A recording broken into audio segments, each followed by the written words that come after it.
So let's see. 315, I think. Yeah, 215, yeah. 315. 350. Oh. 15, 15. It's a very diverse groups across global and India, different organizations, government officials.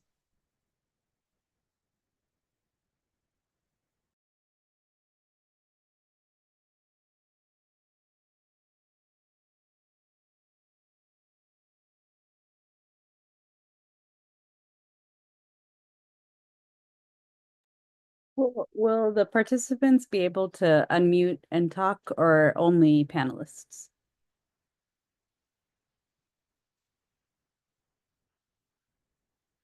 Ma'am, there's a guy, our team member at the back end who will unmuting the person. But the participant need to, raise their hand. Raise their hand. Yeah. Okay. And they can also chat in the chat box also. Okay. So everybody can chat. Oh Yeah. yeah. Yeah, chat is open for every participant. Okay, great.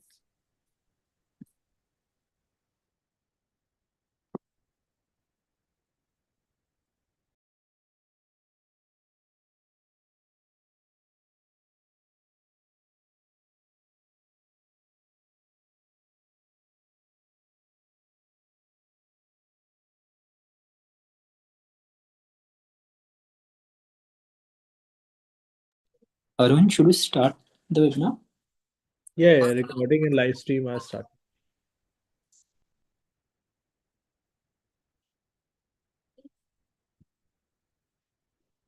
We can go ahead, I guess.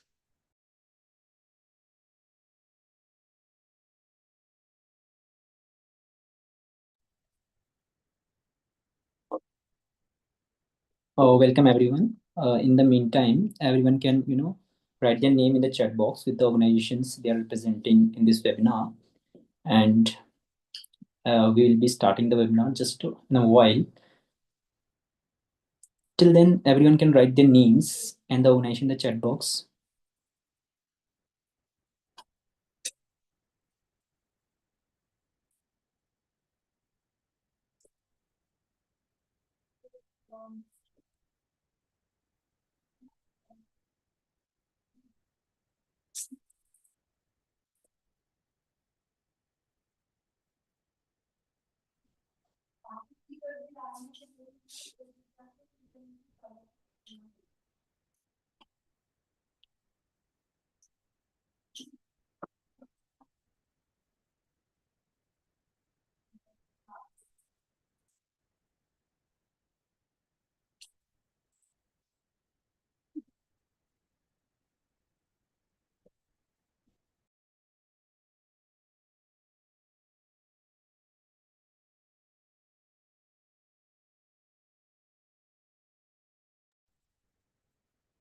Hello everyone, my name is Ashok Singh, and today I will be anchoring this webinar. And I would like to start with the United Nations Sustainable Development Goals, SDG 4, which mandates ensuring inclusive and equitable quality education and promoting lifelong learning opportunities for all. This is a very magnanimous education goal at scale and necessitates innovative and collaborative efforts globally. Today, from across geographies and time zones, we have all come together to deliberate upon effective efforts for realizing inclusive, equitable, and quality classroom instruction for numeracy at scale. Since we are in different time zones, let me greet you all simultaneously. Good morning, good afternoon, and good evening. Esteemed speakers, teachers, educators, researchers, government officials, and representatives of participating organizations, I, Ashok Singh, on behalf of the Language and Learning Foundation, warmly welcome you all to today's webinars on effective teaching strategies for foundational numeracy. This webinar marks the celebration of the Language and Learning Foundation's 10-year journey of collaboration with governments in India for sustainable impact on children's foundation learning at scale. We are working alongside the governments to mitigate the learning gap in foundational literacy and numeracy induced by widespread learning poverty. In today's webinar, we will reflect on Language and Learning Foundation 10-year journey and work in numeracy, share the key findings from a small process study conducted by Language and Learning Foundation on effective teaching strategies for place value concepts, discuss high impact teaching strategies for foundational numeracy at scale. We often observe that teachers in numeric classrooms are unequipped with evidence and research backed teaching strategies. Today, our esteemed speaker, Dr. Yasmin Sitabkhan, will take us through high impact teaching strategies for foundational numeracy at scale. Dr. Asyia Kazmi will emphasize on the importance of high impact teaching strategies for improving numeracy outcomes.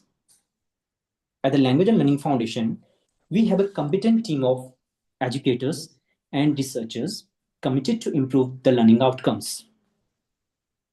Language and Learning Foundation numeracy interventions at scale are led by Mr. Sunil Kushwaha. He is an expert practitioner in mathematics with over 12 years of dedicated work in foundational numeracy in India. His expertise lies in developing effective instructional materials, teacher training modules, writing courses, and conducting capacity building trainings in India and internationally.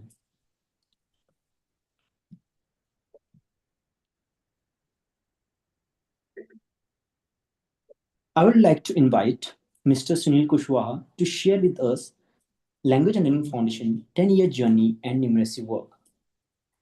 Mr. Kushwaha, over to you.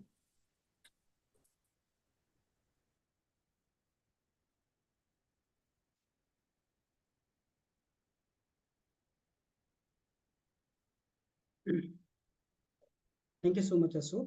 Am I audible? Yes. Hello, everyone, and welcome to this webinar. I'm very excited to be here with all of you. And I'm Sunil Kushwaha, Numeracy Lead and at the Language and Learning Foundations. I'm just give me a few minutes to take you through our LF works and what we are doing in the numeracies. We are system-focused and impact-driven organizations dedicated to improving foundational literacy and numeracy at scale. We are working in India's, and by 2027, we aim to reach around 35 million children. How we do work with the state government? We work with the state government by partner with them. So we partner with the state government to work with them for systemic reforms and improve the quality of teaching practices and children's learning outcome in literacy numeracy at scales. Currently, we are active in 10 states and we are covering around, we have in the last year covering around 6.2 million children. And how do we work with the state government? So as we are I would like to tell you that this year we are celebrating our 10th anniversary. As LLF was established in 2015 with continuous professional development for teachers. Since our establishment, we expand our work to the demonstration program and systemic reform of the scale level. So now our major approach and aspects of working to improve FLN is continuous professional development of teachers through we work designing numeracy courses and literacy courses, and we implement with the teacher educators, and a mentor and middle layers. And apart from that, to showcase the our best practices, we support our also as a school level, district level through our demonstrations program at the district level, where we train teachers, do continuous supportive supervision, monitors, and provide coaching and feedback at the district levels. And apart from that, we have dedicated teams who work with the state governments for systemic reform, in which we work with the state government for designing foundational literacy and numeracy instructions that include teacher guides and workbook and other supporting tools like the monitoring tools, assessment, and other things. We also work with the state government for the policy reforms like state curriculum framework and the national curriculum framework. Now come to our numeracy work. After in 2021, apart from literacy, we also started working on the numeracy. We realize from our work and also from need from ground that we need to focus in the comprehensive way with the state. So we started on the numeracy in 2021, and in the numeracy we are also working as a the same rigor and discipline as we do for the literacy. So we work on the continuous professional development of teacher and teacher educators through designing numeracy courses and implementing with them. We do support in the demonstration program at the district levels, in which we do the teachers trainings, coaching and feedback, and cluster meetings. And apart from that, we also provide systemic reform. Currently, we are working with one state in the at the state levels in the Chhattisgarh state. We work with the state government for designing teacher guide and workbook and work and capacity building of the SRG and other policy reform things. In the demonstrations, we are supporting two states, Haryana and UP, where we support at the district levels with the state designs with our partners organization. In Haryana, we have Sampark, and the UP, we have Bikram Sila. They work on the numeracy and we support in the demonstration programs. So let's briefly discuss what is our approach for the numeracies. So our main objective of numeracy design is helping children to achieve mathematical proficiencies. And to do that, we follow a systemic structured pedagogies, and in which that we provide teacher guide and workbook and other supporting tools. And in the structured pedagogy, we design our teaching activities with explicit guided instructions along with math, talk, and the play. So we converting all these processes, we follow a 4-block model for the lesson plan that goes for 60 minutes, followed by starting from oral math talk with the children and skill teaching, skill practice, and the math games. These are the structured plan that we follow in our designs. And what we have done so far, briefly, if I explain you, so far we have provided technical support to the one state. Continue, we are supporting them on the Chhattisgarh state with the teacher guide and workbooks. Continue capacity building of SRG we have conducted. We contributed in NCF FS and the state curriculum framework. And currently we are engaged in the textbook design development process in the Chhattisgarh. In the numeracy course, we have a foundational numeracy course and also short courses on the some topic like place value and others. And we implement it with the teacher and the teacher educators. This is open for everyone apart from our demonstration program. So it's open to any districts in our intervention states. And apart from then the demonstrations, currently we are run in the 10 districts with the 3 states. And also from that, from the teacher guide and apart from teacher guide and numeracy design, we are also implementing MGT design, multi-grade teacher and multilingual teaching for numeracy in 1 hour demonstration district in Chhattisgarh. And apart from all this systemic design, we are also believe in some small innovation and pilots which influence and support the foundational numeracy. So currently we are also in process to pilot a low-tech model to improve the numeracy at home base, that is the phone-based tutoring. So we have done the pilot. We are also in process to implement at the home base. And apart from that, we are continue believe in the creating the resources for the numeracy for the ecosystem. And so far we have created some videos on the numeracies and articles for the reading and capacity building. So these are the work that we have done for currently. And as of you know that we are a learning organization, we strongly believe in continued learning. So for that, we continue collaborate with the other organizations, whether it is national or international, and also expert who are in this domain, the foundational literacy and numeracies, and we collaborate them with, and we do also some small pilot and process study to generate evidences from ground, so that which help to reform and inform our instruction design and package. So, and currently, I would like to say two things also as a numeracy. We contributed in M3 workshop. The M3 workshop was done in the Ghana, supported by BMGF and implemented by the Better Purpose. There were 20 organizations, around 27 organizations participated across South Africa and the South Asian countries.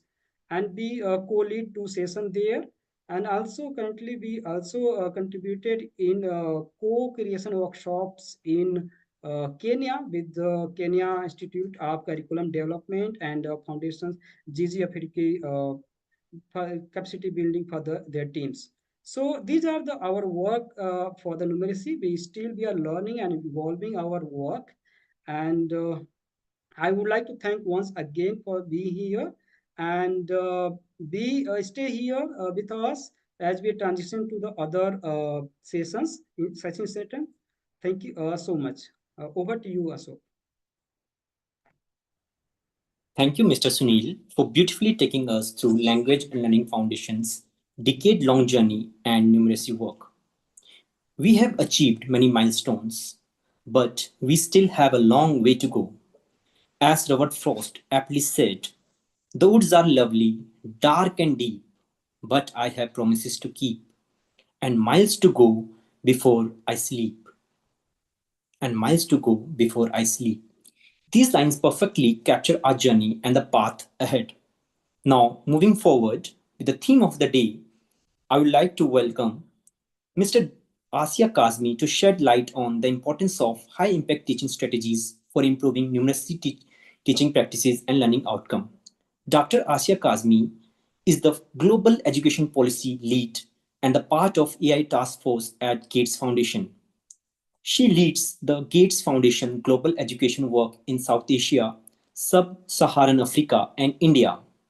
Nearly half of Asyia's 25-year career in education has spent as a mathematics teacher and teacher coach.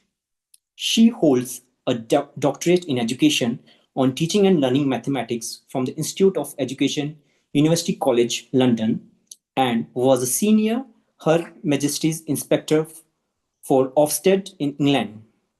Dr. Asyia has been continuously supporting, guiding, and mentoring Language and Learning Foundation's numeracy interventions and at scale. Ma'am, we are deeply grateful for your continuous support, guidance, and mentorship. Ma'am, I warmly welcome you to take the session forward. Over to you, ma'am. Thank you so much, Ashok and Sunil. And just to iterate, I lead work in India and work on numeracy and teaching and learning solutions.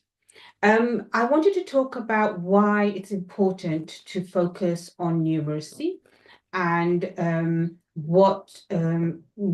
why that subject is important and what we're doing about it. So let's start with the problem. We know that if you're born in a if you're born in a high-income country, 9 out of 10 children can read by the age of 10. But if you're born in a low-income country, 9 out of 10 children cannot read by the age of 10. So that's a deeply inequitous statistics, and it's important that we work on that. And Language and Learning Foundation, LLF, have been one of those organizations working on that. But if we look at the statistics for numeracy, they are nearly as bad. So if you're born in a high-income country, by the end of primary, 8 out of 10 children in a high-income country can reach the proficiency level, but in low-income countries, 8 out of 10 cannot.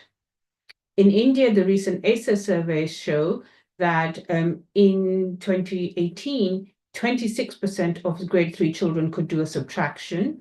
And in 2024, that had gone up to 29%, but it still means that more than 2/3 of children are not able to do 2-digit subtraction. So the need is substantial.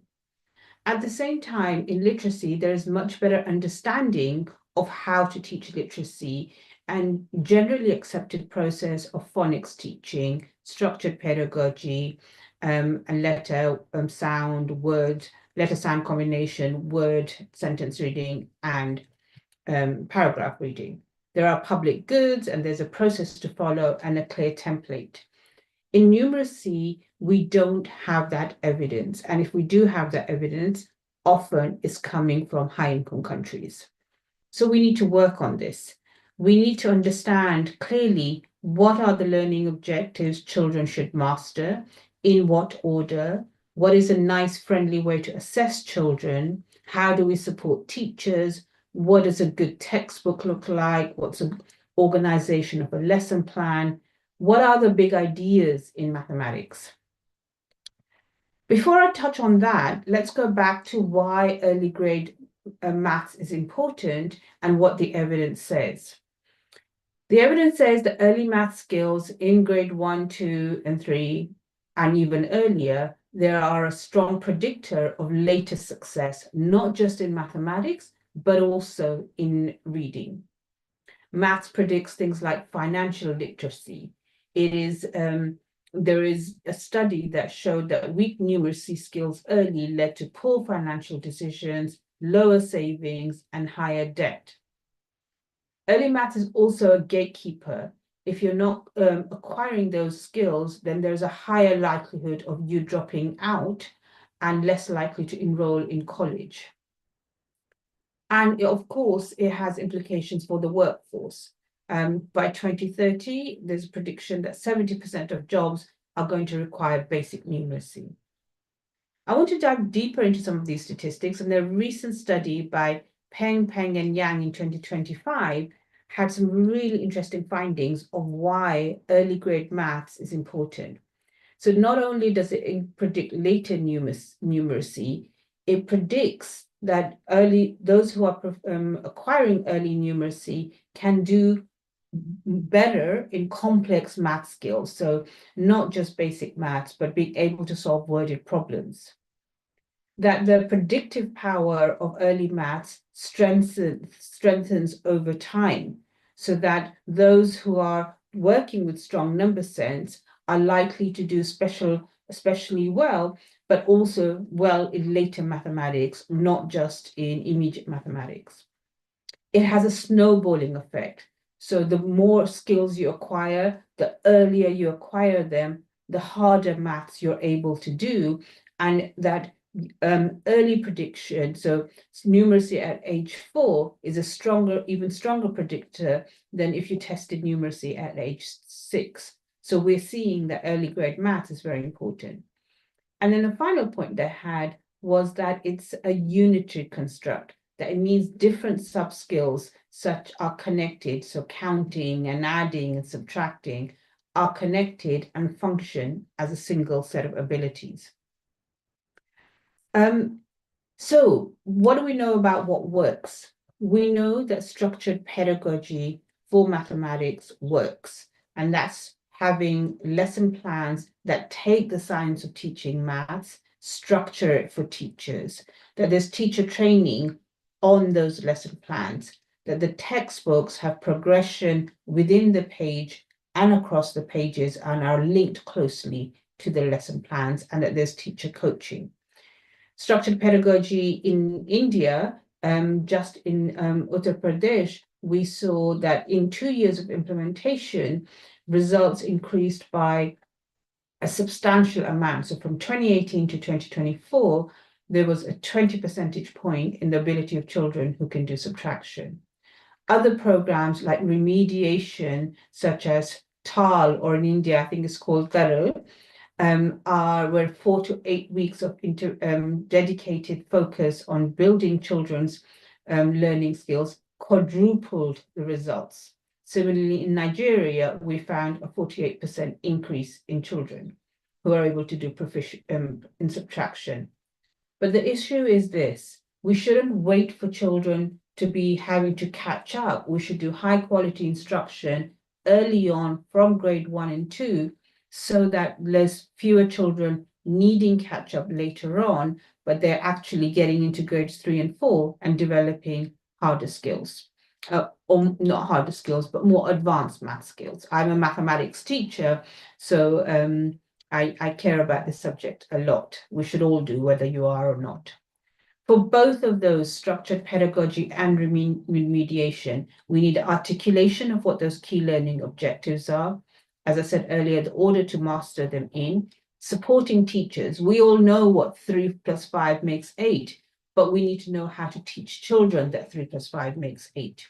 And you will hear in later on, and I think Yasmin will talk about this, that how children learn maths going from concrete physical things to pictorial to abstract, that the importance of manipulatives in helping children understand maths, the importance of mathematical talk and mathematical reasoning, verbal reasoning, and that children get more and more efficient calculation strategies, that they have fluency in the procedures, but they have a conceptual understanding of what those procedures mean. And we should also investigate the role of education technology in helping children get independent practice, master learning objectives, get personalized tutoring, the role of technology in supporting teachers to develop content knowledge and pedagogical knowledge, and supporting devising lesson plans and systems where we are looking at high quality material produced in different languages and evidence supporting decision making. So in the Gates Foundation, we're going to have a stronger focus. We're going to keep our strong focus on literacy. We're going to add a focus on numeracy. Science of Teaching, which Dr. Yasmin will tell you about, has produced some how-to guides on this and is producing more research on effective numeracy teaching. We have set up the Numeracy R&D Fund called NERD to see to answer some of those questions about what good and effective instruction looks like. We will work on curating high quality content, and we'll consider what other public goods are needed to aid the teaching and learning of mathematics. So if you do have some suggestions, please do put that in the chat. So the key message and my final message is early math skills have a lasting benefit on children as they grow into older children and adulthood, and it lays the foundation that continuously boosts a child's maths learning throughout schooling and adulthood. Thank you so much for this opportunity to join the webinar. Thank you, ma'am. Thank you, ma'am, for sharing these deep insights on the importance of high impact teaching strategies in foundation numeracy. Your insights and suggestions stem from your vast, varied, and profound experience in large-scale numeracy interventions across the globe. The successful implementation of foundational numeracy programs calls for innovative and collaborative efforts from both government and non-government organizations. To emphasize this, in August 2024, Better Purpose, sponsored by the Bill Melinda Gates Foundation, organized the renowned M3 More Maths Per Minute workshop in Ghana. Collaboration and research for foundational numeracy were the key messages of this workshop. The Language and Learning Foundation also participated and presented in this workshop, continuing its commitment to propagate evidence and research-backed teaching strategies in numeracy classrooms. We have taken this baton further with a process study on place value. Mr. Sunil Kushwaha, numeracy lead at Language and Learning Foundation, leads the foundational numeracy program of Language and Learning Foundation at scale. I would like to introduce one of our colleagues, Mr. Uttam Gogoi. Mr. Uttam Gogoi is numeracy specialist at Language and Learning Foundation. He comes with a profound experience of working in mathematics education for last 8 years. He holds immense expertise in curriculum and instruction designing, teachers' capacity building, providing technical support in foundation literacy and numeracy to different states in India. He has played a crucial role as a part of textbook development team in Chhattisgarh for our foundation classes. I would like to invite Mr. Sunil Kushwaha and Mr. Uttam Gogoi to present their findings of the process study. Over to you, Sunil and Uttam. Thank you so much. Just give me a second to share my presentation. The participants may wish to put their questions in the chat box. Chat box is open for, you can type your queries. If you find any queries during the presentation, you can put in the chat box, and we'll have a question answer round after this presentation. So hi everyone, once again.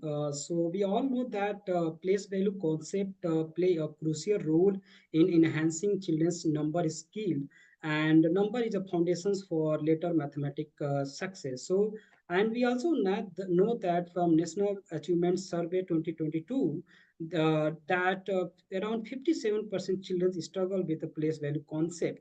And from our ground experiences, we found also that lots of children struggle with the numbers.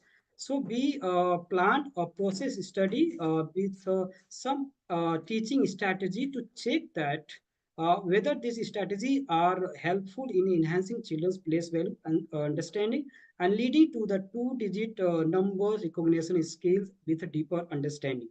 So we planned this small process studies, and we in the process study we objective was to measure the effectiveness of the teaching strategies introduce the teachers for grade 1 and 2, and we see some research question in that to what extent teachers are able to do this strategy in the classrooms, and what is the impact of this teaching strategy on the children's learning outcomes.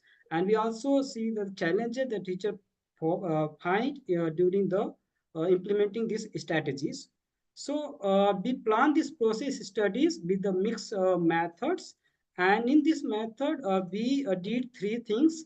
One, we do classroom observations of the teachers twice, and we did FGD, focus group discussion, and we also did baseline and inline assessment of the teachers, sorry, children's. This study was implemented in Balod district, one of district of the Chhattisgarh state, in 5 blocks with 20 schools. So you can see here the geographies, and we also like to thank the district officials and teachers to supporting continue and throughout the studies. You see here in the slides that in the process, we orient the teacher on the some teaching strategy and the place values, and then we do a continued classroom observation, and we conducted baseline and inline assessments. Let's briefly explain you what strategy we use in the classroom process. So we use three different way the teaching strategy for numbers. We emphasize on place value understanding in the two-digit number, and shifting our focus of counting one to one from counting and 10 and ones. We understand that research also that so that for the large numbers, counting in place value is very important and very beneficial for the children to recognize and read the numbers. So we did three things: oral math talks regular in the classroom, 5 to 10 minutes oral math talk on orally counting the numbers in and 10 and ones, like if you have to count 50, the 50, 60, 70s, count from in the 10, 50, 70, 80s, count 10 backwards, and counting 10 and ones like 55, counting 10, 20, 30, 40, 50, and then 51, 52, 53. We did the oral countings continues, how to read numbers with the counting in the tens and ones, discussion on that, and using also real life examples for the counting numbers like 58. I can, if there's a 58, and suppose if there are 5 groups of pencil, and each group there are 10 pencil, so how will I read the numbers? And there are 8 open pencil without packets. So at first I will count the packets, the 10, 20, 15, 10, 20, 30, 40, 50s, and then I will count the single pencils. So such discussion with the real life examples was continue done. And we also did the systematic explicit teaching strategies for counting in 10 and 1 with the concrete, oral, and the symbols. So equal emphasis was given from transition to the oral to counting to the symbols. We more emphasize on the symbol once the counting was done, and we use the number chart regularly to let children to see the pattern of the counting and 10 and ones, and read numbers in with the counting 10 and ones, not in 1 and 1. And then we also continuously we do the math games, and more importantly we did a critical question as a place value. We found the critical question important, like if I ask you what will be number if I add 2 tens in 45, ask children, and children are saying 47, then there is a problem in the place value. And if children are saying no, it's a 65, then they are understanding the place value and then applying. So such critical questions, Ragdev, we map and continue we do the nudges on this strategy with the teachers, and we ask them to ask the different critical question like adding 30 ones and 2 tens, what next number will be? Such question we ask, and we did this 1 month these studies, and we conducted the inline assessments. So these are the strategies we use. Now I would like to invite my colleague Uttam to share with you the finding what we found from the studies. Over to you, Uttam. Thank you. Okay, thank you, Sunil. First of all, I'd like to extend a warm welcome to all of you to this Numeracy webinar. Now I'll take you through the key findings of the study that we have conducted for for the 1 month. So basically here I'm not going to code the data as it will already been displayed on the screen. Sunil, the next slide, please.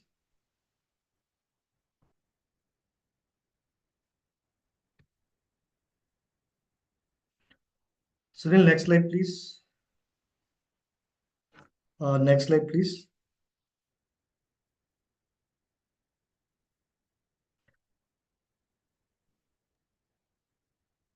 Next slide, please. 1 second. Okay, sorry.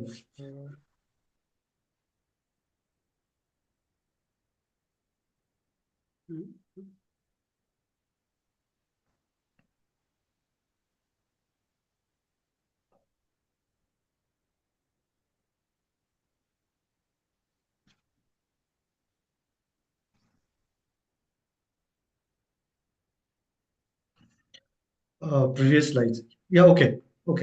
So I would say if overall I would say the place value findings were very inspiring and very I would say effective. So briefly I will take you through all the findings that we have gone through.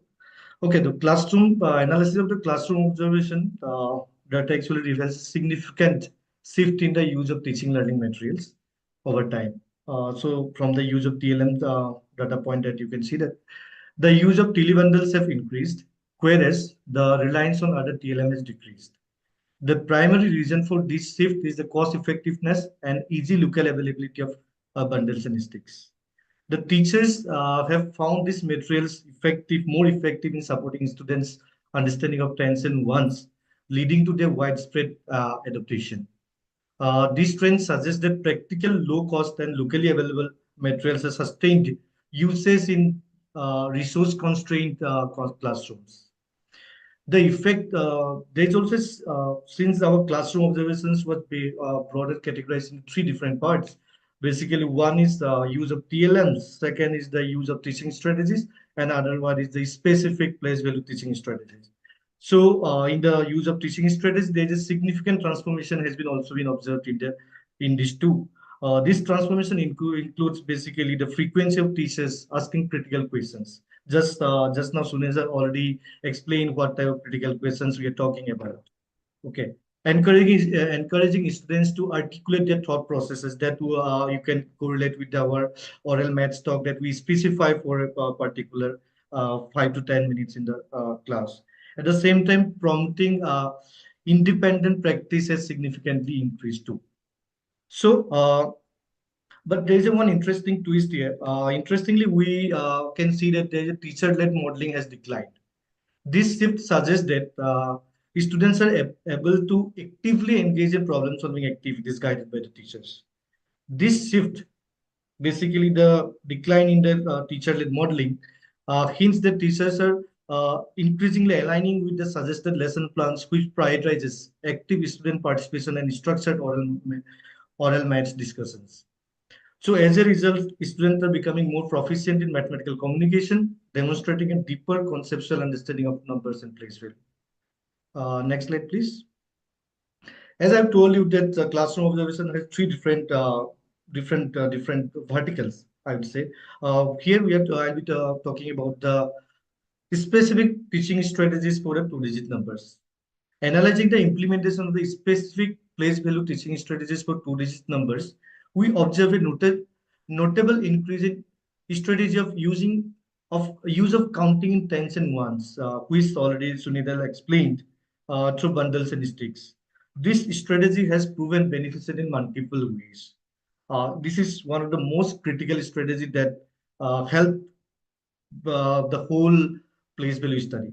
Basically, it helped students physically manipulate numbers, reinforcing their understanding how tens and ones are interconnected or interrelated.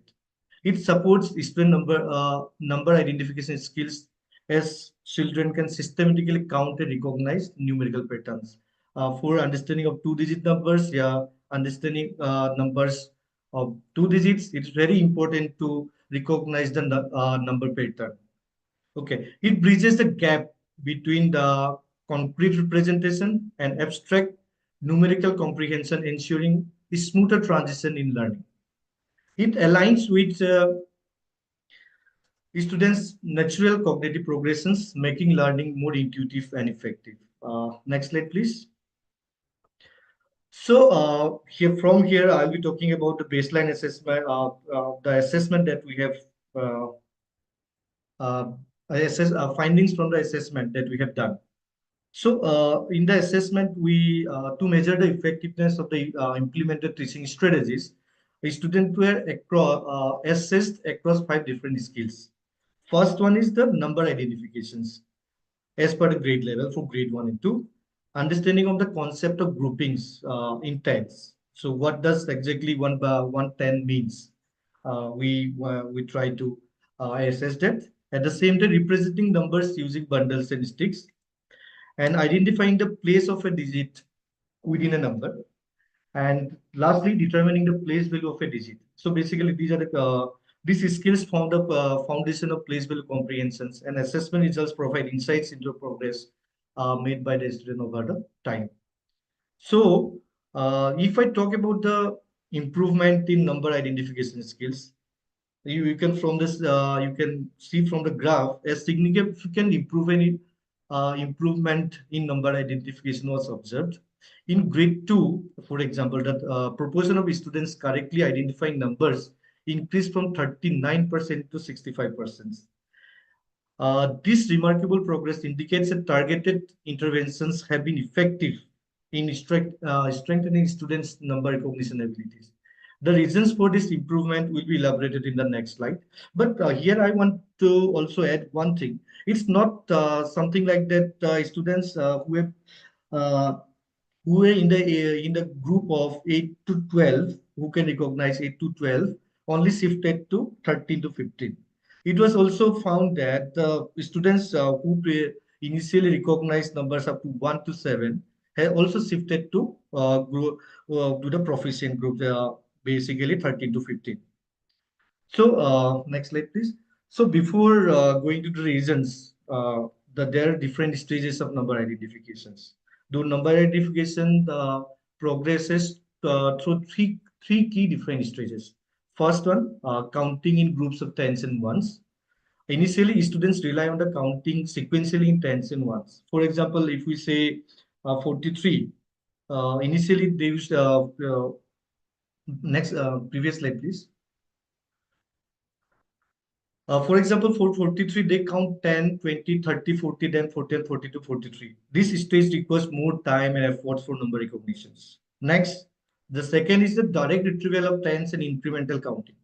Here what happens, students develop an intuitive grasp of the place value. For example, to identify 74, they recognize 70 as a base and count 71, 72, 73, and 74.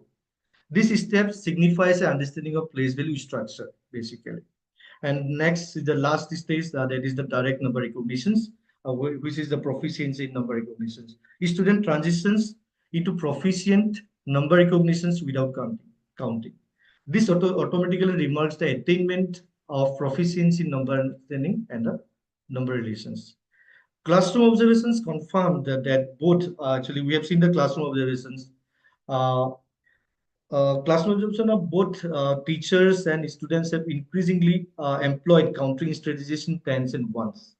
This structured approach has facilitated students' progression from stage 1 to 2 and beyond, fostering greater efficiency in number identifications. Basically, most of the students who were in the uh, baseline assessment, most of the students who were in the stage 1 has been shifted to either group 2 or group 3, due to which we see there is a rise in data to 65% in the number recognitions. So, okay, next slide, please. So next task was the representation of a number using bundles and sticks.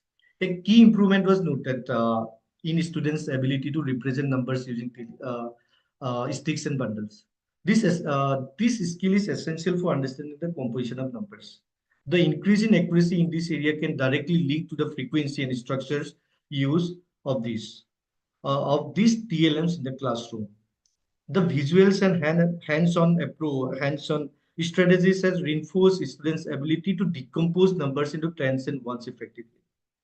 This improvement suggests that interactive and tactile learning experience significantly contribute to foundational numeracy. Okay. Okay, next slide, please. So the next task, next skill we assess is the identifying the position of a digit in a number. The ability to identify the place of a digit within a number was also seen a substantial increase. The consistent use of number search play pivotal role in this improvement. Basically, by practicing identification of digits placed through number search, students develop a stronger relationship between place value and number structure, enabling them to differentiate between tens and ones of a digits more accurately. This indicates that structured modeling and practice to visual aids enhance conceptual clarity and retention. Okay, next slide, please. Clubbing to that, it is related to the previous slide, that identifying the place value of a digit. From identification of place value, digits placed in a digit number to its place value was also observed the role of structured practice and guided instructions. The findings indicate that most students were able to proficiently tell the place value of a digit. Still, there are some students who are struggling with this understanding, and it requires more support.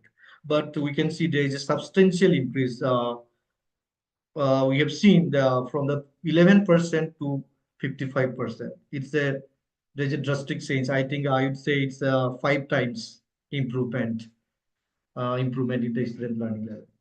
So next, this was the most critical strategy that we are talking about. Here we are talking about recognizing the pattern, how we recognizes how the recognizing the pattern helps in understanding of two-digit numbers basically. So what we have done here, when we have given the students some bundles and sticks and asked them to count, so most of them counted something like that, 10, 20, 30. They have not unbundled the bundled sticks. They assume that they know that each bundle contained 10. So they started counting 10, 20, 30, 40, 50. Then they counted the individual sticks.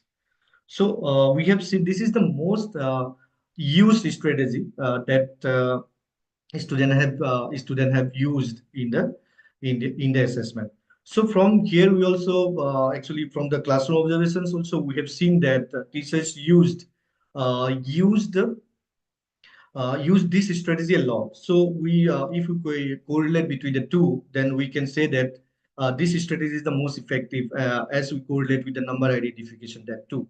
So finally, based on this classroom observations and student assessment, and based on the actually there's a less time, so I will wrapping up very soon. And focus group discussions that we have conducted, we have seen that teachers training, basically these are the recommendations I am talking about. The teachers training for place value should be specific, effective, and practical teaching strategy. It's something they should be implementable, that the teachers can implement in the classroom. They should be very specific. What strategy you want teachers to implement in the classroom? So this strategy should be specific, not something like very broad. So if I talk about the place value, these are 5 strategies that you should implement in the classroom that we have implemented, just like that we have implemented in the classrooms. So this is the first recommendation. Second, the teachers modeling should shift from one-to-one counting to counting in tens and ones using oral method, concrete materials and symbols. This is very important. Most of the time what we do, we take the number chart and we say 1 2 3 4, we do the oral counting. That's okay, but within that we need to shift from that counting to tens, 20s, 30, 40s. Counting in skip counting, I would say interval counting is very crucial. So there should be a shift from one-to-one counting to the counting in tens and ones, but both orally, concretely and symbolic, and it should be interconnected. At the same time, very important is the maximize students' independent practice in counting in tens and ones. It's very important. It's not something that modeling should be done on that. At the same time, students should be given enough time for practicing that pattern. So these are the major findings. So I'm wrapping up. If you have any questions, we are open. Okay. Thank you, Fasil. Uh, thank you. Go to next. Thank you, Uttam and Sunilji. We have 2 questions. One is by Pojai Kalukoha, and apologies for wrong pronunciation if there is any. There is one question: is there any research on the role of caregivers in supporting children's in numeracy learning? Any of the Uttam or Sunil can like to respond to this question. The role of caregivers in this children's learning of foundation numeracy. Did you find any of that?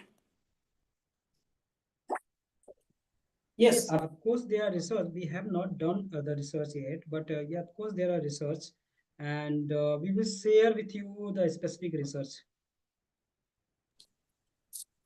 Thank you, Sunil. There is one more question from Sarbani Chakrabarti. She's saying, does oral math discussion also includes mental math? This is the question from Sarbani. Very good questions, Sarvani. So oral math questions consist 3 things. The one, discussion on conceptual, procedural, and reasoning skills.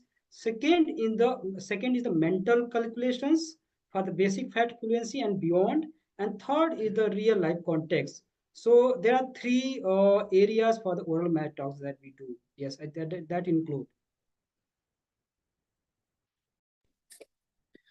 Thank you, Sunil and Uttam. It was a quite insightful presentation of our process study in place value, effective teaching strategies for place value.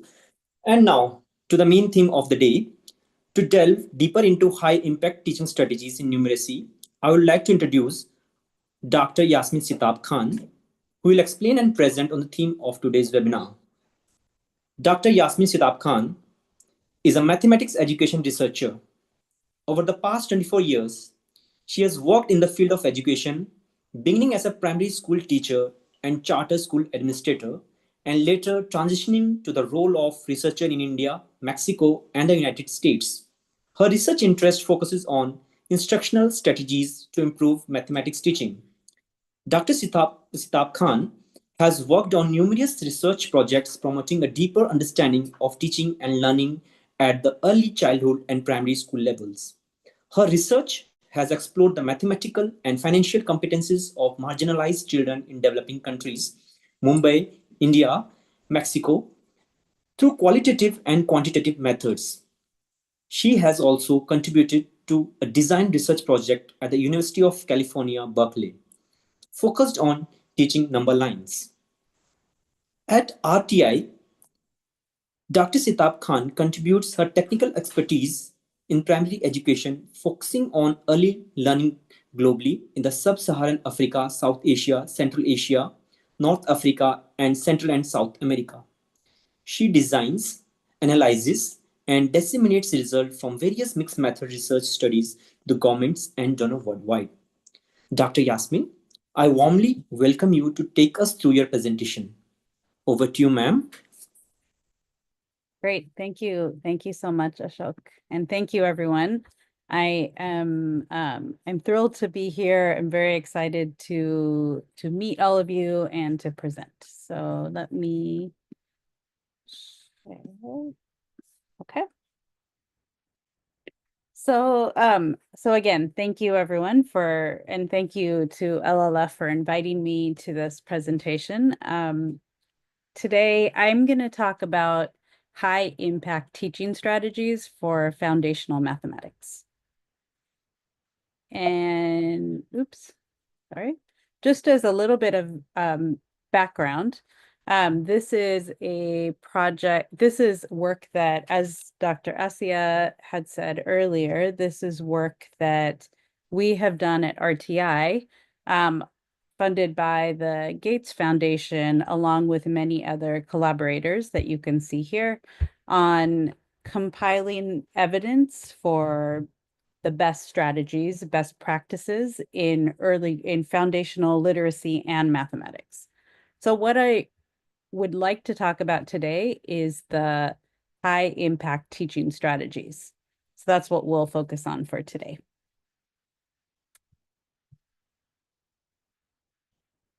So I'm going to try this and see if this works. So there's a QR code here, or you can go to menti.com and enter this code. And you should be able to write one word that describes the biggest challenge you think is facing teachers of primary mathematics. Just one word. So if everyone can try to do that, we should see the results populate.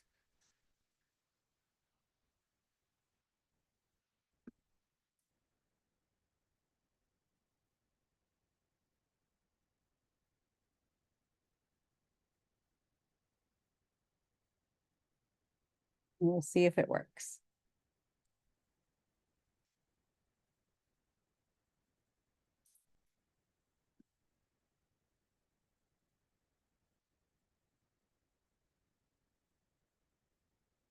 Okay, I say resources. We have one response, so I know it works.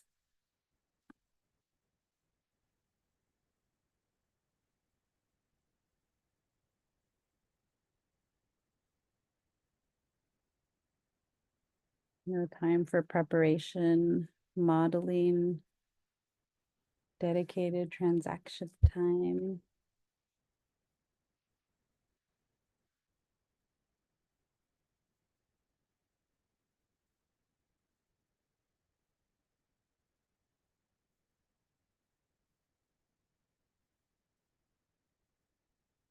Abstract counting.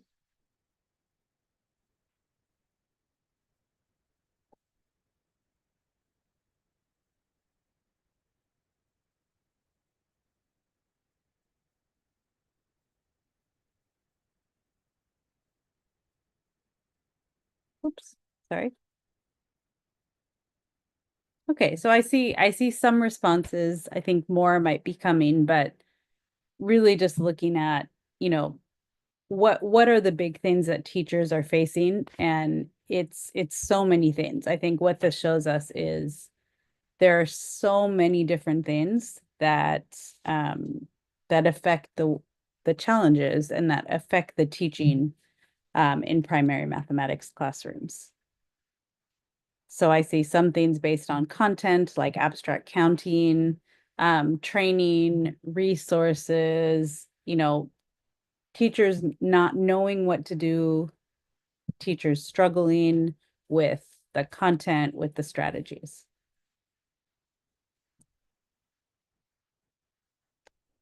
So please keep entering your responses, and I'll come back to this later. So what I would like to share here is a little bit about science of teaching at RTI. The website is scienceofteaching.site. You can also scan the QR code to go to this website. Science of Teaching is it's a 5-year project that is funded by the Gates Foundation. And the objective is to, as I said, provide data, evidence, and innovation to improve foundational numeracy and literacy outcomes in sub-Saharan Africa and South Asia. There's a lot of guidance on the site. please feel free to go to this site.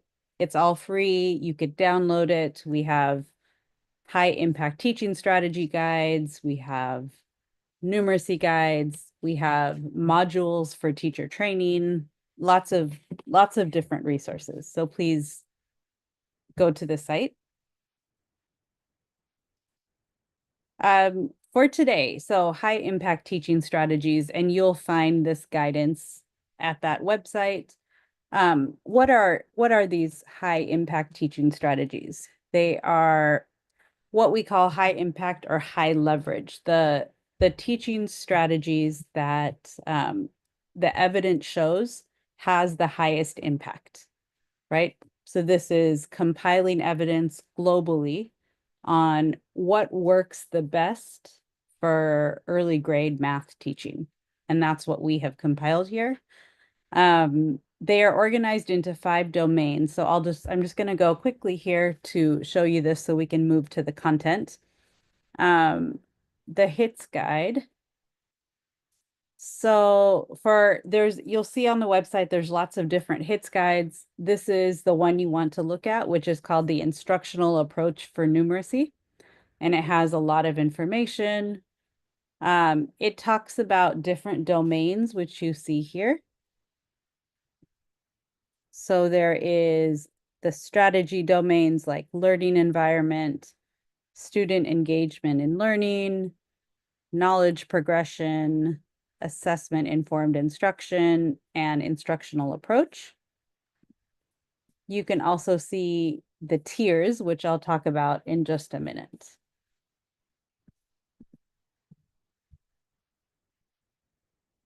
Oops. There's a decision tree, which helps people that might be observers in a classroom to know what to look for and how best to support teachers. And I'm just going to go past that and go into these instructional strategies. So before we get to the tiers and how to support teachers, I wanted to talk, briefly about what are some of those high impact strategies for mathematics that we know that works. So the first one, and I think, Fode, you had put this in the chat about caregivers, but thinking about formal and informal mathematics.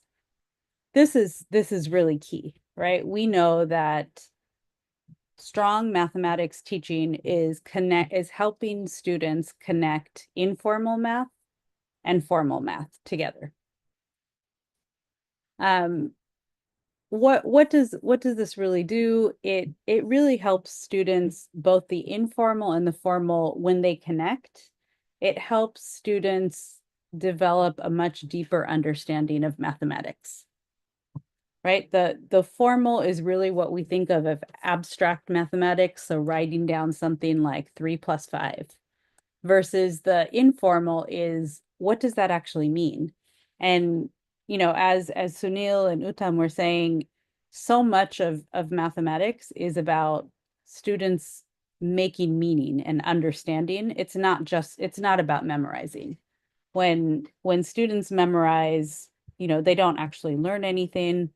So this is just an example of the importance of formal and informal mathematics.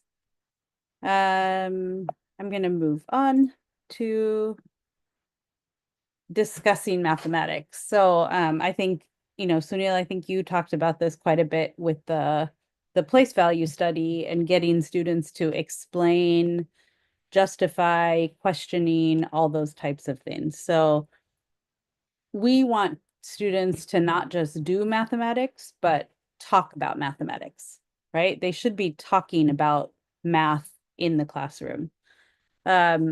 For what does this do for students? It helps them learn to question their solution, right? Sometimes students just say a number, but they don't think about it. They don't think about, well, is that right? They don't self-reflect. So by talking about mathematics, it helps them self-reflect. It helps students understand and clarify. All of us probably know that if you can explain something to someone else, you probably understand it pretty well. So being able to understand, clarify through talking about it, through explaining to another classmate or to a teacher is what really helps students solidify those mathematical understandings. And, you know, one of the things it also does is contribute to new strategies. So students, it's not just that they're learning from the teacher, they're learning from each other, they're learning from themselves on developing new strategies for learning. And this is just, I think this is, you know, again, from some of the work that we've done, this is a nice example where if you think about students and teachers are engaging in math talk about the problem 29 plus 11. So these two students in the classroom, very different ways of solving them, but that's what we want in the classroom, right? We want multiple strategies and we want students to hear different ways to solve the exact same problem and then pick the way that works the best for them. And one thing that the teacher you notice is doing here that I think is really important is bringing up an incorrect response. We know it's very difficult for teachers, but it's so important to use incorrect responses in math. It's a very key strategy. Discuss why an answer is incorrect, right? Discuss why a student made a mistake. Things like that are, you know, really, really important in math because it helps us make sense of why something is correct.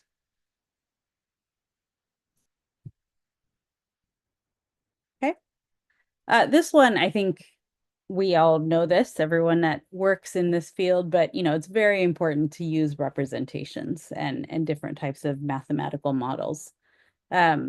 We want, it helps children see abstract math concepts, but, you know, it also, like the number line is a mathematical object. So it also just helps learn the math. I mean, it is the math. So it's very hard. I think someone put in the chat before about using the blackboard, and that's just very key to make sure everything you're doing is visual and students can actually see. It's not just talk. You're actually drawing figures to support what you're doing.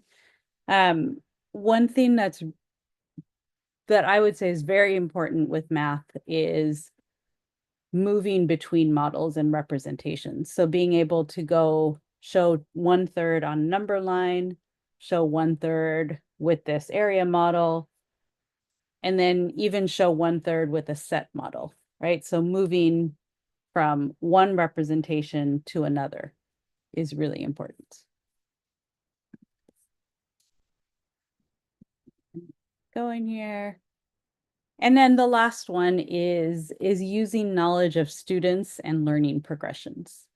So I think, you know, one of the key things that we know is that we know that there's a typical progression, right? And I think Sunil and Uttam showed us for place value, what is the, you know, the stage 1, stage 2, stage 3 is a progression. And there are these progressions and we and teachers need to know them, right? There's no way if you don't know the progression, you don't know how to help the student. So you have to know where your students are, but you also need to know what's next, right? If a student, for example, with the place value example we talked about earlier, if students are building, you know, counting to a certain number by tens, like 10, 20, 30, 31, 32, 33, what do you do to move them to the next level? That's what the teacher needs to know, the progression and the instruction needed to get to the next level. So I'd like to do another, let's see if this one works, but I'm going to show you a problem. And I'd like to see, this is an example of something a teacher might need to know. Oops. Okay. So if everyone can again scan the QR code or go to Menti, if you can see this, when you ask a student to name the fraction of the figure that is shaded below, this one, The student says 1/3. Why do you think the student said this? And I'll just give everyone a minute if you can just click the correct answer.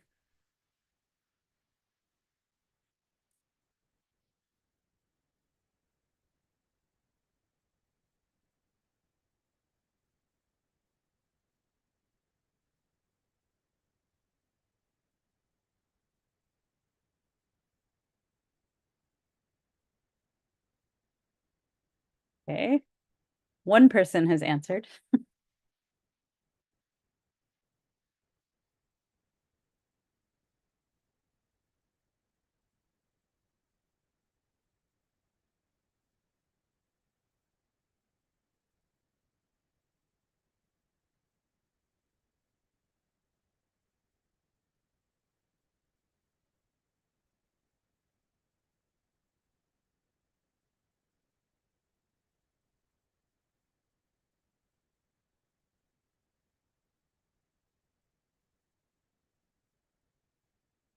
Ma'am, some participants are also writing in the chat box.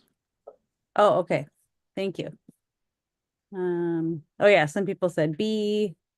I see that. Unshaded. Yep.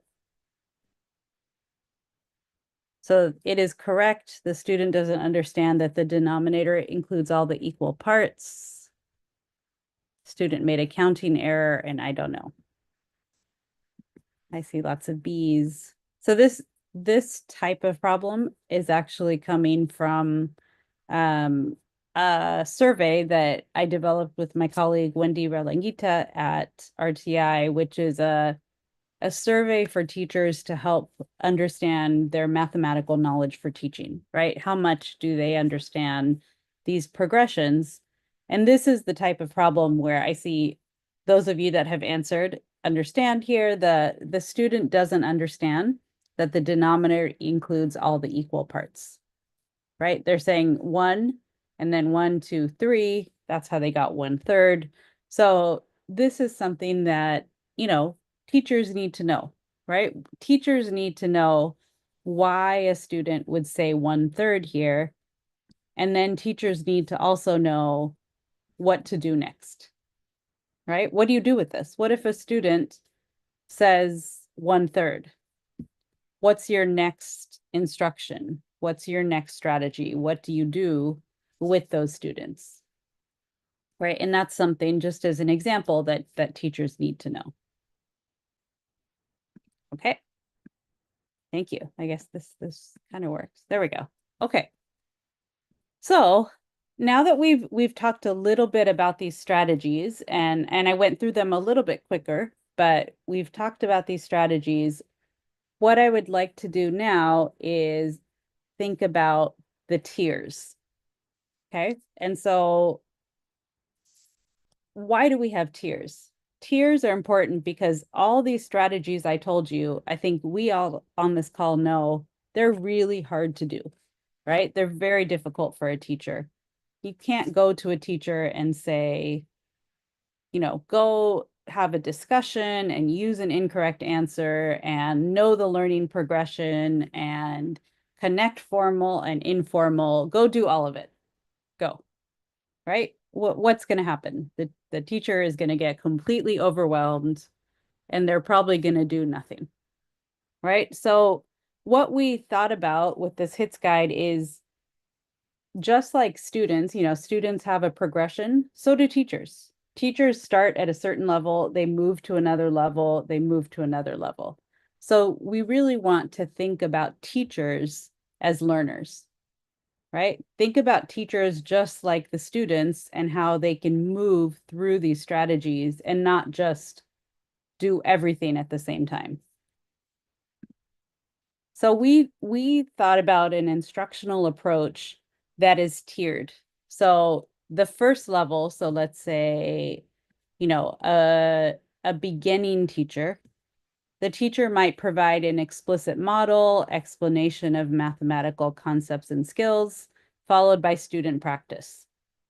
Great, right? We want a good model and explanation. Maybe the teacher doesn't discuss. Maybe the teacher doesn't ask for explanations, That's okay, right? Because that's hard to do. So we start off at tier 1, then we move to tier 2. The teacher now is using some questioning, some other interactive approaches to build student understanding, right? So there's a little bit more modeling, explanation, student engagement, but it's still pretty structured. And then level 3, tier 3, is really where the teacher is going to provide opportunities for students to explore and model and let students really talk. Okay, so this is what I would like to do. I know the time is short, but I'm going to try to model these 3 tiers so you guys can all see them and see what they might look like and think about how they apply to your own contexts. So I am going to ask for some participation. I'll monitor the chat so people can add things to the chat. Okay. So I'm going to start with tier 1. Yeah? Good. Okay, tier 1. I put this so I'm going to pretend you all are in 2nd grade and I'll be the teacher. Okay, so good morning, class. Today we are going to solve this problem. So what does this problem say? This problem is saying 15 plus what, right? There's a blank right here, equals 31. So what we have to do with this problem is figure out what 15 plus what would give us to 31. So I'm going to show you how I would solve this problem. Okay, so I'm going to write this. If I was in a classroom, I would write this on the board, but I'm going to show you this. So what I'm going to do first is I think I look at the number 31 and I know it's 30 plus 1, right? That's something I know. I can look at 31 and say, well, I know 31 is 30 plus 1. Okay. Next, there's something else I know here that, I learned this in class the other day, and I know that 15 plus 15 makes 30. It's a double, right? 15 plus 15, 30. So I know that 31 is 30 plus 1, and I know that 15 plus 15 is 30. So I know 15 plus 15 plus 1 is 31, which basically says 15 plus 16 is 31. Right? So that's how you solve a problem like this. You look for things that you already know, and you think about the numbers and you think, are there ways to solve this problem using, some mental math and using facts that I already know? Now, class, you guys go and solve this problem by yourself. Okay, go work on these problems, solve them, and we'll talk about them later.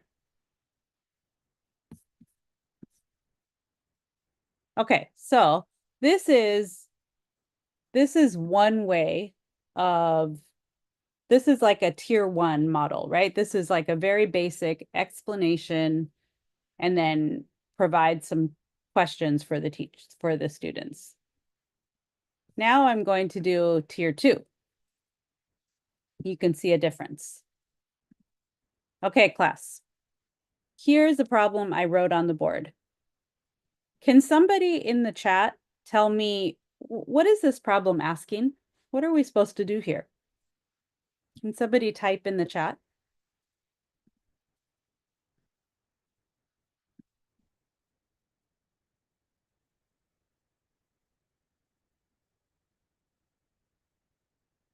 Okay, I see someone says to add. Okay, to add what? What are we adding?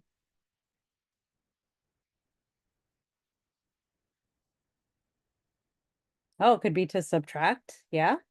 What do you mean to subtract? What are we subtracting?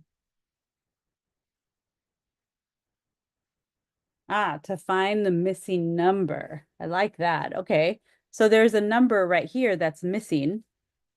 Yep. How much needs to be added to 15 to become 31? Right? Perfect. Great. Thank you everyone for sharing that. So now let's think about this. So let's think about the number 30, 31. Can anyone tell me how to break down the number 31 to make it easier?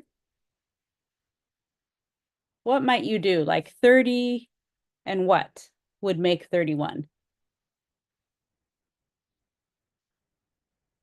Okay, I see. Yep, 30 plus 1. Exactly. 30 plus 1 makes 31. Right? Great. Now, can anyone tell me? So I see 15. Now, I know 15 is a double. I know that if you add 15 plus 15, you get something. Can someone tell me what is 15 plus 15?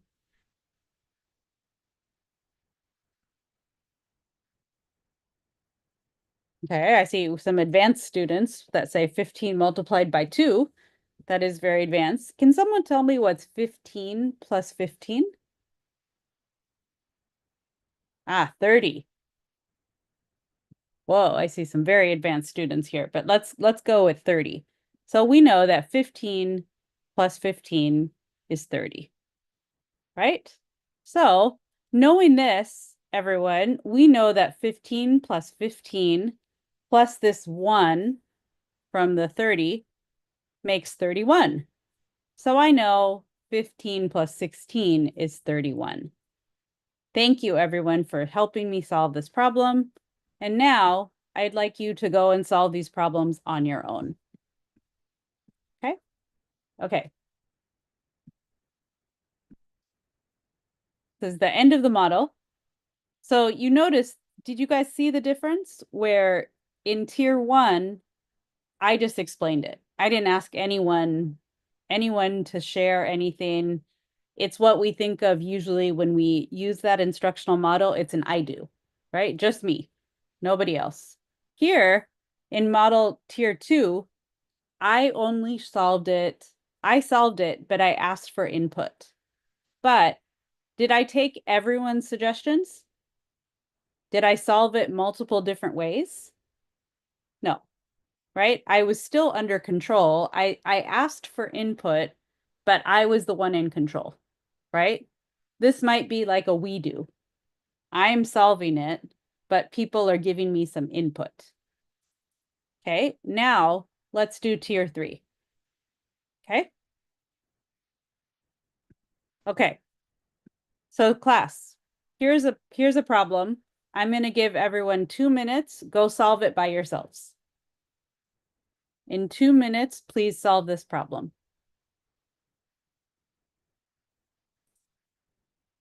And once you know the answer, raise your hand. Don't put it in the chat, just raise your hand.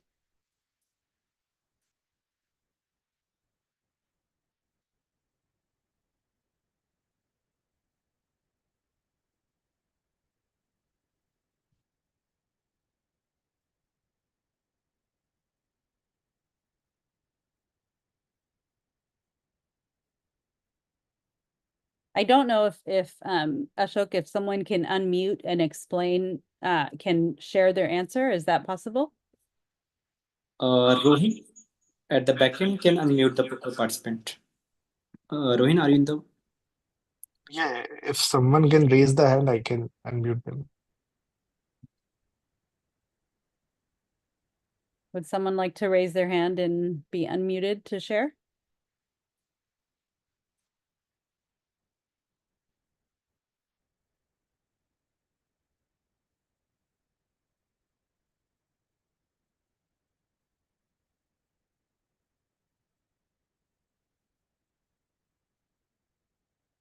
If not, I will ask someone from maybe Uttam if you would like to unmute and share your answer.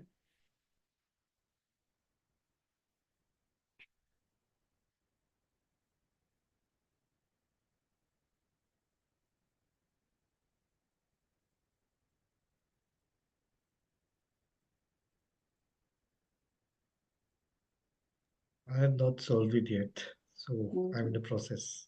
Oh, you're still solving it. Okay.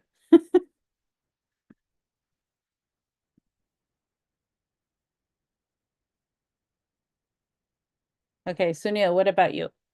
Since you can unmute. Yes, yes. So, hello. Simply, how will I solve? I just I know that what I need to add in this 31. So there are two things. So I just subtract from 31 to 15. So you subtracted Yes, 15 from 31. yes. Why did you do that? I know that the 31 the combination of the 15 and another number. So if I take 15 back from the 31, I will get another number. Okay. Okay. So that's one way. Did anyone solve it a different way that would like to share? I see is it Deepish in the chat said you can count from 15 until 31. So you can count. So is there any way you can unmute or to share?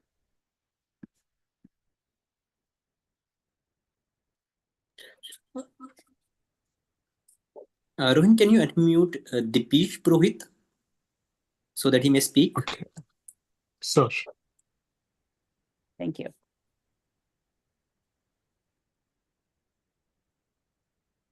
Hello everyone. Good Hello. evening. Good evening. Um, So can you explain how you solve this problem? if I know the counting, I will start it from 16 till 31, and uh, in this counting, how many numbers it can? So it can be 16. So you counted 15, 16, 17, I 18. counted from 16, 15 plus. So I leave the 15, 16, 17, 18, 19, 20, 21, 22, 23, 24, like this. Okay, great. Thank you so much. Thank you for Okay. sharing.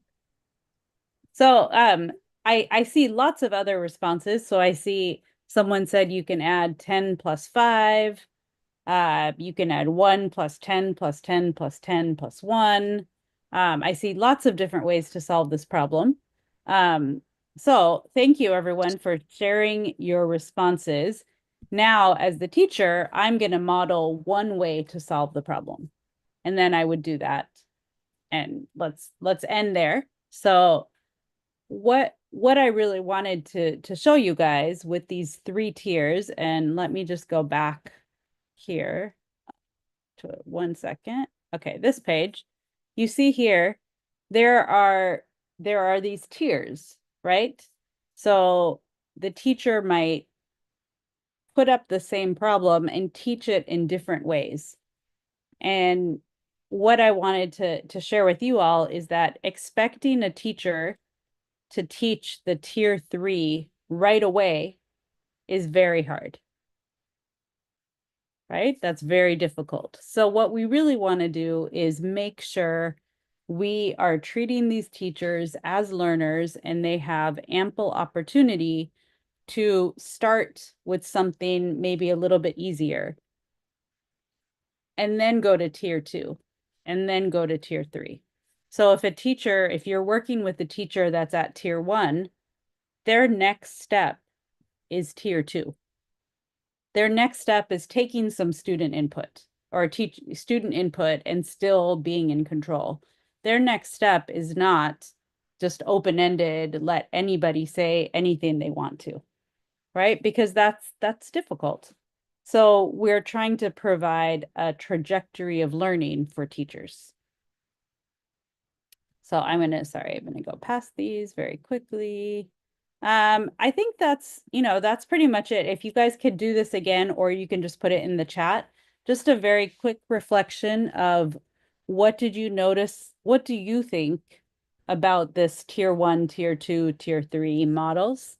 What do you think will be the most difficult part for teachers? And maybe just either put it in the chat or you can go to Menti.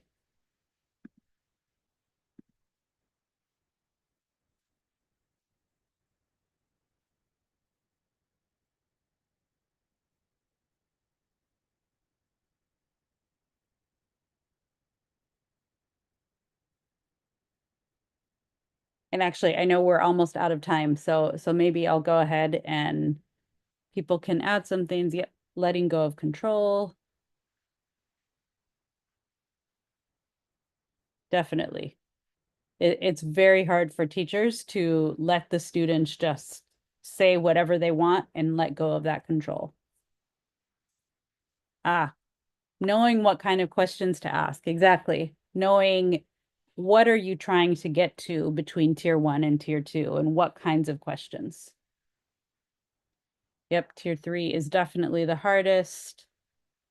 Udo is the weakest in Indian classrooms. Yes, it's the weakest everywhere.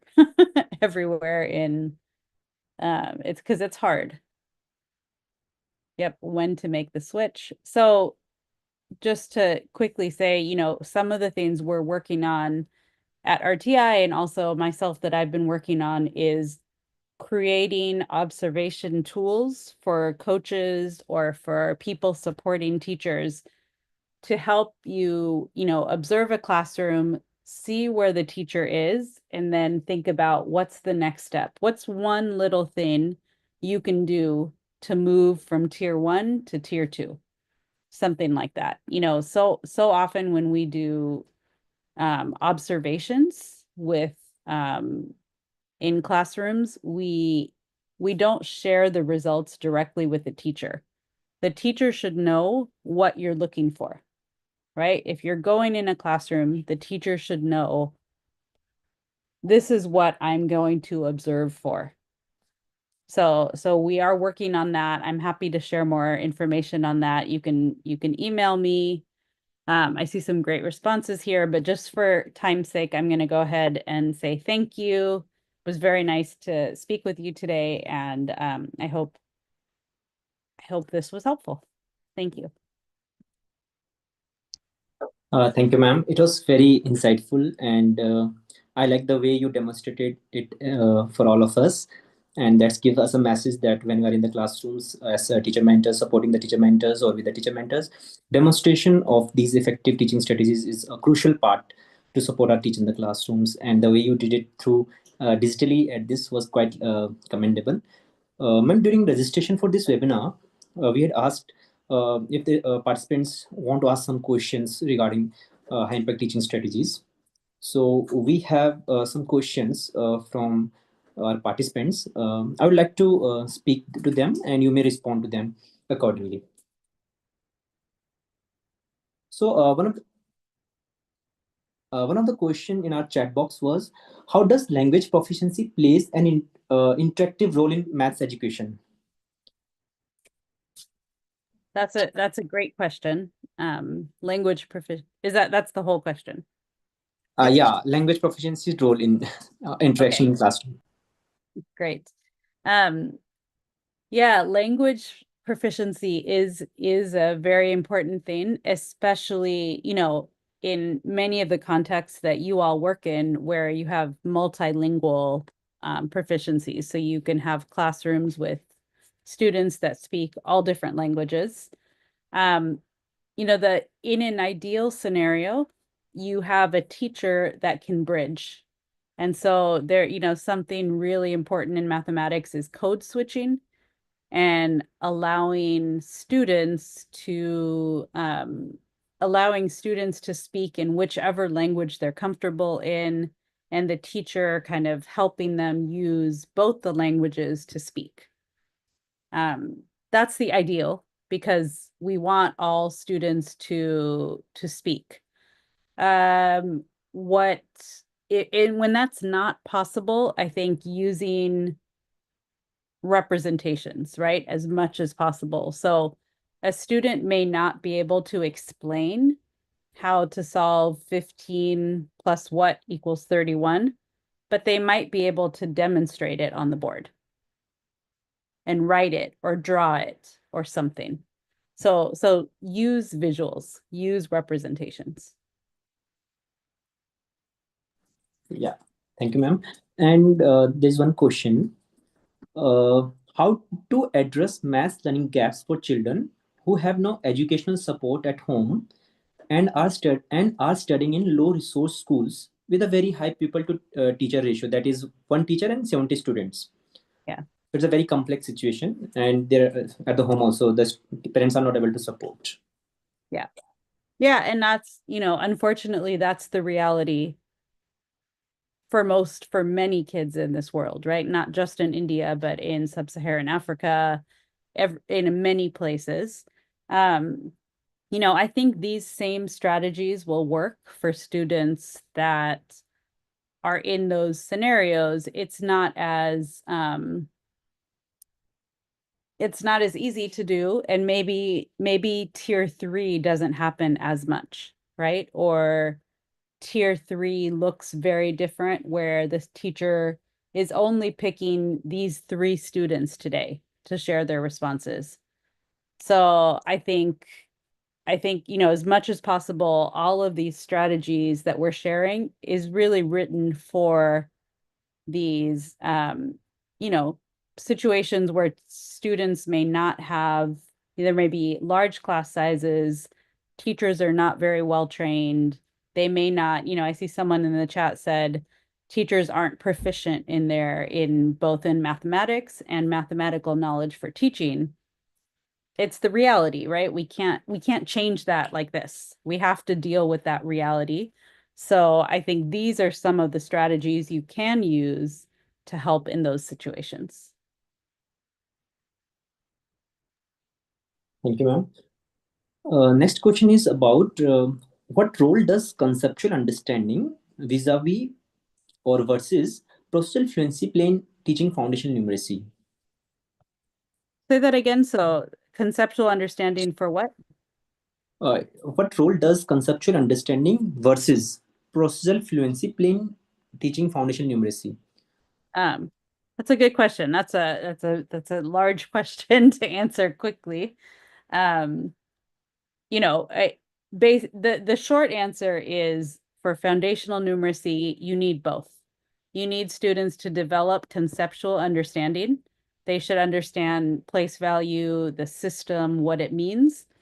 But you also need procedural fluency. You need students to get to a point where they are, solving things with fluency, where they can, for the place value study, again, when you get to the number 43, they should just know that that's 4 10s and 3 1s.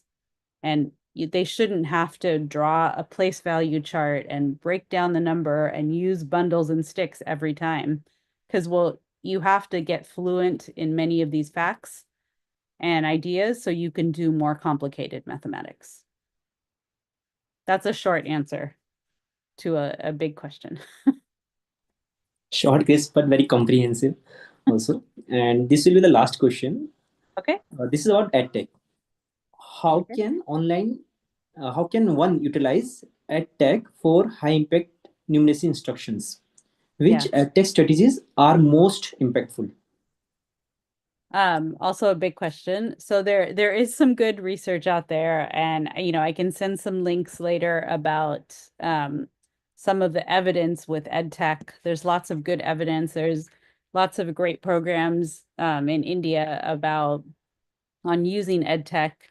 I think the ones that I've seen that are some of the best are for the classroom is when the teacher has control over it and can use it.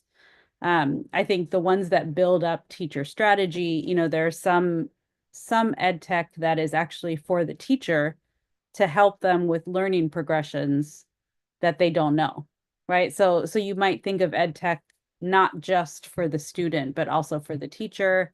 There's also ed tech for coaches and observers, right? Like what we said about that scale and the tier 1, tier 2, tier 3. There is ed tech products that can help an observer say, here's some observations I did. This teacher is at tier 1. Here's what the teacher should do to get to tier 2, right? And break it down for an observer, because we also know a lot of the coaches and people supporting teachers often don't know the domain any better than the teachers, right? That's a reality also. So trying to think about those things is another possibility. Thank you, ma'am. It was a great and quite insightful presentation from your side on high impact teaching strategies and how we can demonstrate in three tiers facets of these impact studies in classrooms. And with this, we are towards the end of this webinar.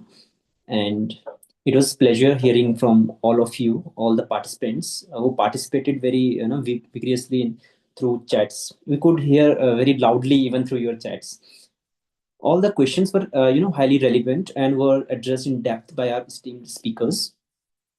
This is a testament of our commitment to innovative and collaborative efforts for solving learning challenges in numeracy at the scale. With this, we have reached the end of this webinar.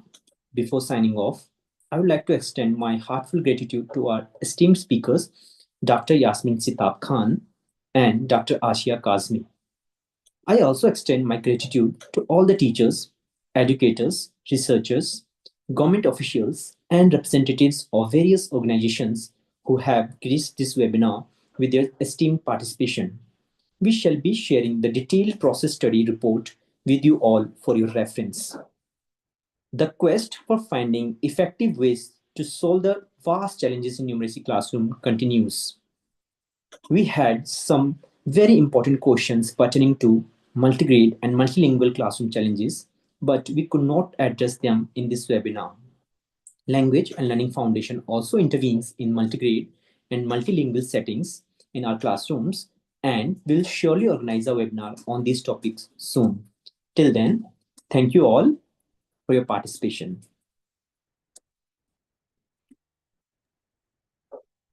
Thank you, everyone.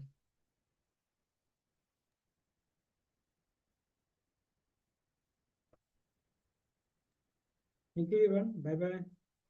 Have a good night. Thank you, Dr. Yasmin. Yeah. Have a good day. There is a morning. Yeah. Bye, everyone.